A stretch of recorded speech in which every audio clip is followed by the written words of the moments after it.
everybody, my name's Therese and welcome to another episode of TC Talk, so thanks for stopping by. So, I love action movies, and one of the things I've always been interested in, I guess, is, the differences in action movies that come from the East and the West. As you can, imagine, this is a very, very, very broad topic, and for that reason I'll probably spend more than one video on it, but I thought I would start with, of all things, clothing. And it just so happens that I found this, this article that came out, and it is titled, Hair Ties and No Heels, the evolution of female superhero costumes is finally here. You can probably guess, what sort of article this is, but, let's just keep going and see what this person says. So it goes like this. Black Widow and Loki are two examples of a promising trend that stops over-sexualizing female comic book characters and just lets them kick ass, in boots instead of heels. It started as many important tasks do for women, with a hair tie. When Birds of Prey exploded into theaters in a frenetic neon-colored glitter bomb in January 2020, Margot Robbie's R-rated Harley Quinn solo film dazzled audiences with its GGAF attitude and unapologetic femininity. But there was one seemingly throwaway moment that shocked fans in the best way. In the midst of the film's climactic third act fight scene, Harley noticed that her comrade-in-arms, Black Canary, Journey Smaller-Bell, was struggling with her long hair flying everywhere during the pivotal battle. So Harley simply offered her a hair tie. That one detail, however tiny or inconsequential it may seem to the overall plot, prompted women in theaters everywhere to cheer. Finally feeling seen in a genre historically known for restrictive, skin-tight leather catsuits and silly crop-top boob armor rather than practical ways female characters would actually dress for life or death fights. Because this was real, and fighting with hair covering your face is stupid. And that epiphany-like feeling was present throughout the whole film as female characters eschewed what men would find sexy, both outfits that women would actually pick for themselves, not only when gearing up for a fight, but also in their everyday lives. This, friends, was a perfect example of what happens when women make movies about and for other women.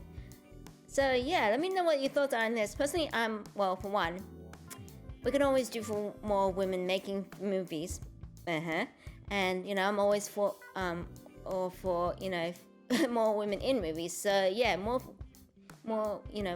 women in leading movies. I'm always up for that. And definitely when it comes to action, having a focus on their combat skill as opposed to their aesthetic appearance, I'm all for that too. And I mean, honestly, maybe because it is movie. It is medium of movies being a visual medium that you can't probably get away. It is aesthetics is a thing, and you probably can't avoid it.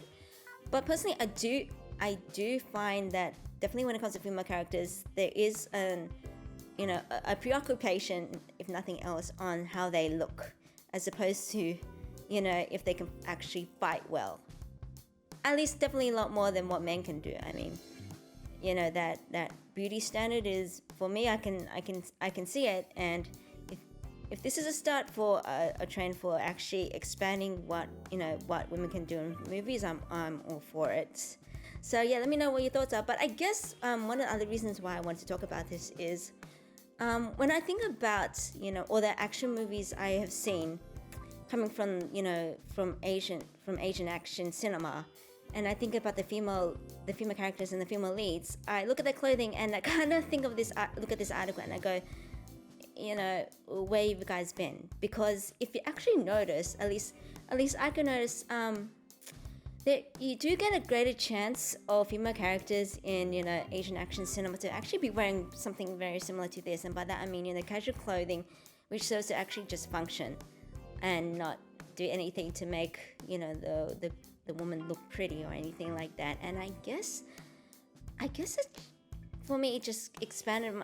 Just made me want to think about the differences in the action movies between the East and the West in general. And I guess you could make the argument that because when it comes to Hollywood and action movies, most of them, with a few exceptions, but most of them are nowadays are pretty much just Marvel and DC, which is like, well, they're comic book, movies, right? And so they have, by virtue of being, comic book superhero movies, they have a stylized look that comes with it. And when I think about the ones as opposed to the ones in East, they kind of just look at definitely look a lot more urban, I guess.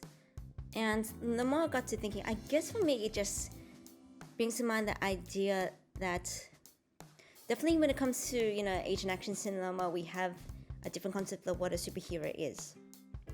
Certainly, I think that when it comes to the Chinese culture and the action movies, when it comes from China and Hong Kong, we don't really have superheroes so much as we have folk heroes.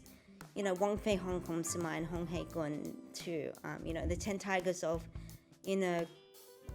Canton, and I guess for me it's like in Asia we don't need to have superheroes. I guess in the sense that we don't need extraordinary circumstances.